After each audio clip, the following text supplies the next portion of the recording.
Hello and welcome to our weekly update and feeding of the 1001 red wiggler cocoon bin. I'm trying to adjust my light here. So let's see what these guys have been up to.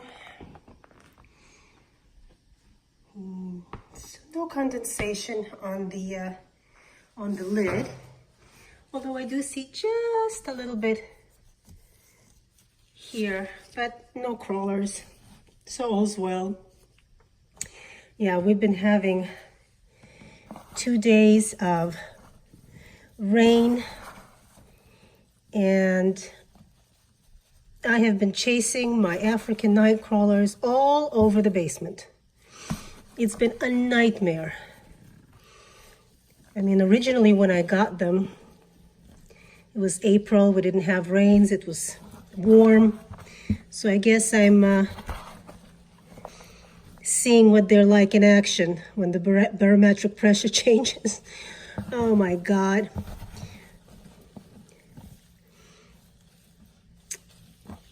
They've just now settled down, and hopefully they'll stay that way because we are again expected to have rain.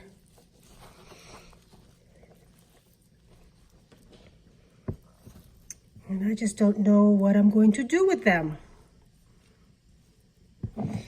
So this is the banana skin. Actually, this is from 2 weeks ago, but it was a very large feeding that I gave them, and they're still working on it, which is good. And then last week we gave them a feeding in here.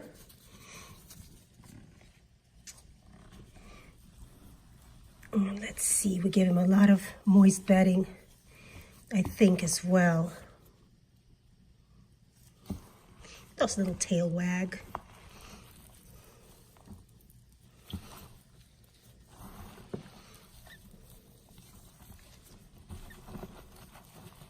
Oh yeah. Yeah, tons and tons. And look how big they're getting. Yeah, it's that that wet bedding that was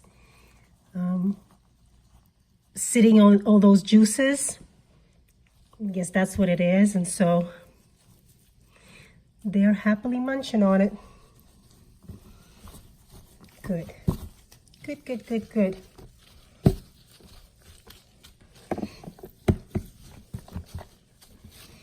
So these guys really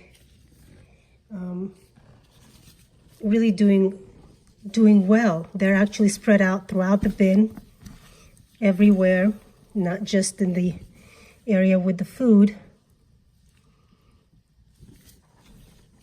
And the material feels good. Feels nice and moist and no standing liquid.